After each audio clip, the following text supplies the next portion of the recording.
Ci troviamo ad Alinda, un'antica città di Caria, nascosta tra ulivi secolari e ricca di reperti archeologici ancora da scoprire. Estesa su circa 18 ettari, la città si sviluppa su due colline che si innalzano tra i 100 e 150 metri nella parte occidentale del distretto di Karpuzlu, nella provincia di Aydın. Alinda è un'importante città di Caria con le sue mura che circondano la città antica e l'agora, il teatro e gli acquedotti che sono sopravvissuti senza riparazioni e interventi moderni. Come si può vedere dal suffisso ND nel nome dell'antica città di Alinda, è un nome di origine luviana, quindi è un nome cariano. Gli Ittiti chiamavano questa regione Karkisa, confermando la presenza dei cariani già nel 2000 a.C.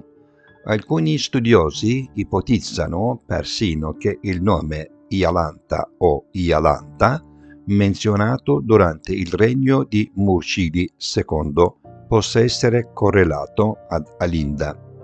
Nonostante la mancanza di scavi sistematici, il nome Alinda è attestato da monete rinvenute in loco e da fonti antiche che ne descrivono la posizione. Anche se nelle ricerche si dice generalmente che la città di Alinda sia apparsa sulla scena storica nel IV secolo a.C., ciò che si sia della città risale al XIV secolo a.C. Sebbene che fino ad oggi non siano stati effettuati scavi ad Alinda, la città fu visitata per la prima volta dal viaggiatore britannico Richard Pocock nel 1764 e Charles Fellows in seguito ha definito insediamento come l'antica città di Alinda.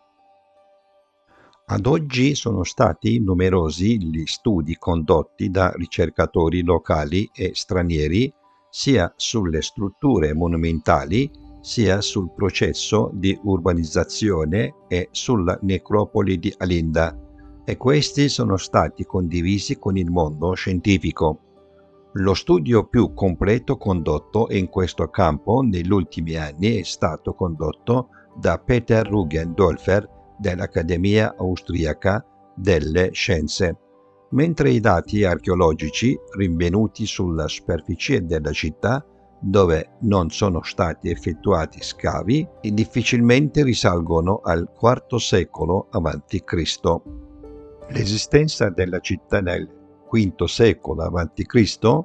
si capisce dalla comparsa del suo nome nella elenchi dei sindacati dell'Attica Delos stabiliti sotto la guida di Atene contro i persiani. Il dominio persiano in Caria è iniziato nel VI secolo a.C. e continua nel IV secolo con il re Mausolo che diventa satrapo persiano. Mausolo sposta la capitale della Caria da Milas ad Alicarnasso. Insieme alla sorella Ada e alla moglie Artemisia governa la Caria per conto dei persiani. Dopo la morte di Mausolo, sua moglie Artemisia ha governato per un po' Alicarnasso e poi Ada ha preso il sopravvento. Tuttavia il fratello di Ada, Pixodaros, conquista la capitale usando la forza ed esilia Ada ad Alinda. In altre parole, fa di Ada la regina di Alinda in modo che sua sorella non le causi problemi. Ada mantiene la sua sovranità nella città di Alinda, circondata da forti mura. Il suo storico Arrian descrive Alinda come un luogo difficile da conquistare. Si stima che le mura della città di Alinda siano state costruite nel IV secolo o V secolo a.C. Quando Alessandro Magno è arrivato qui, ha incontrato un sistema di difesa molto ben progettato. Ha assediato la città nel 334 a.C. e ha continuato per un po', ma non è riuscito a conquistare Alinda. Quando Alessandro è arrivato, la regina Ada gli invia immediatamente degli ambasciatori dicendo che può darvi la città di Alinda, che accetterà Alessandro come suo figlio, e in cambio gli dice di affidargli la gestione di Caria. Alessandro Magno non accetta l'offerta di Ada diventare suo figlio, ma riporta Ada ad Alicarnasso e la rende regina di Caria. Ada continua a regnare come membro della dinastia Ekatomnos fino alla sua morte. Un sarcofago nel museo di Bodrum e le ossa trovate all'interno si presume che appartengono ad Ada. Per visitare Alinda un po' più facilmente partiamo dal punto più alto della città. Un acquedotto dall'aspetto magnifico ci accoglie proprio all'ingresso della città. L'acquedotto di Alinda prosegue lungo la collina e termina in un sistema di cisterne molto ampio. Questa cisterna era il primo luogo dove veniva depositata l'acqua. Poi l'acqua veniva distribuita alle altre cisterne e dalle cisterne alla città. In modo molto logico, l'acqua cominciava ad essere distribuita dal punto più alto della città e veniva consegnata al punto più basso parti della città. Il lato degli acquedotti, situato nel punto più alto di Alinda, era utilizzato anche come era di necropoli. Qui è anche possibile vedere i sarcofagi scolpiti nella roccia locale di Gynas. Nelle città antiche non è possibile vedere mura risalenti al IV o V secolo, ma queste mura della città di Alinda si appartengono a queste date e anche sono mura così magnifiche e intatte. Attraversiamo queste possenti mura che circondano le città e torri di avvisamento ben conservate e ci spostiamo verso le strutture situate più in basso nella città. Nella parte inferiore della città si trovano il teatro con gradinate che si affacciano sulla pianura di Carpuslu, i corsi d'acqua e l'agora con la sua stoa ben conservata. Scendendo dalla collina dove si trova la città è possibile vedere case a presidio risalenti al periodo romano. Sebbene alcune città siano molto ricche in termini di elementi architettonici, danno agli archeologi un momento molto difficile a causa della mancanza di fonti scritte. Anche se la città di Alinda, che non è inclusa nelle fonti antiche, sia una città che non è stata ancora scavata, è una città davvero notevole con la sua storia di regina Ada.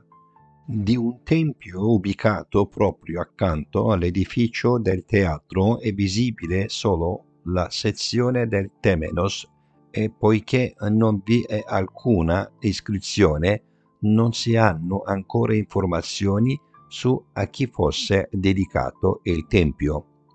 Esisteva però un culto di Zeus Croceus nella città chiamata Stratonechea della regione di Caria e poiché Alinda apparteneva a questo culto, si pensa che questo tempio fosse dedicato a Zeus. C'è anche una torre di avvistamento militare molto ben conservata. Sebbene Alinda non fosse una città-stato, era una città molto ricca. La migliore prova di ciò è la struttura dell'agora ben conservata situata nella parte inferiore della città.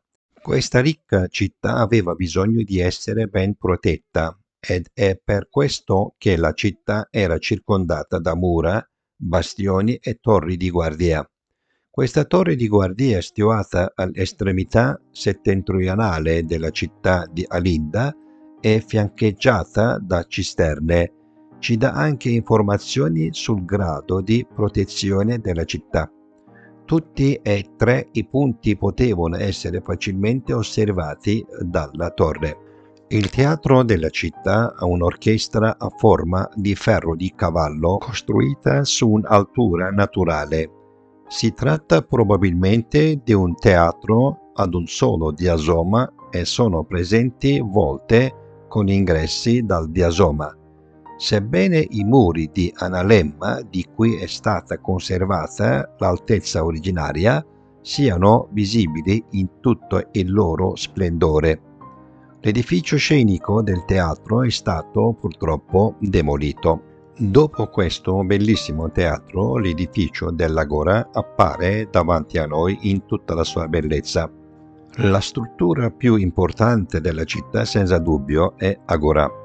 La maggior parte dell'edificio, lungo 99 metri, alto 15 metri, si è conservato fino ai nostri giorni. L'Agora, molto utilizzata in epoca ellenistica, si estende su un'area molto vasta.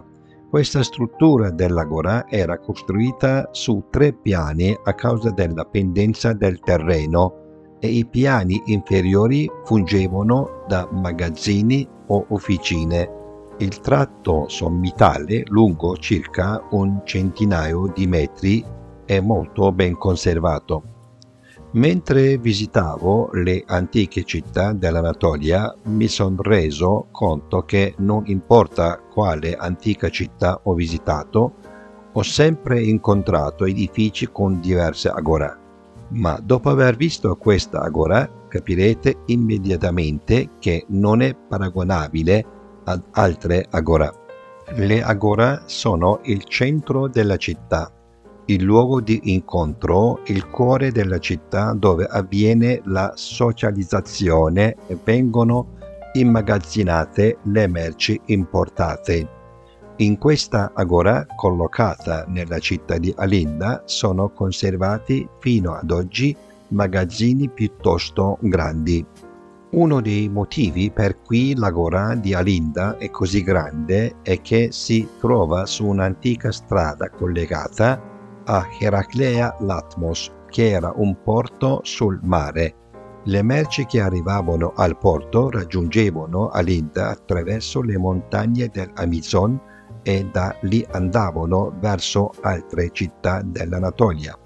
Poiché la città non sopravvisse al periodo romano, il marmo non fu molto utilizzato in architettura e le pietre gneis locali furono usate ovunque.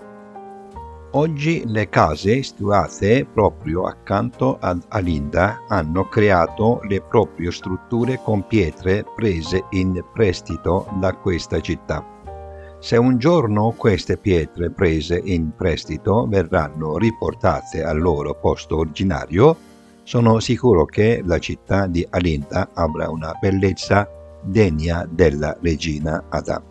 Abbiamo appena iniziato a visitare le città della Caria.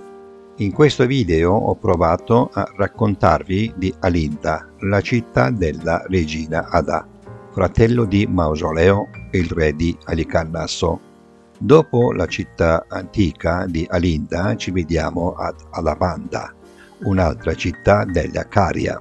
Arrivederci e sarò molto contento se scrivete i vostri commenti sotto il video. Vi amo molto.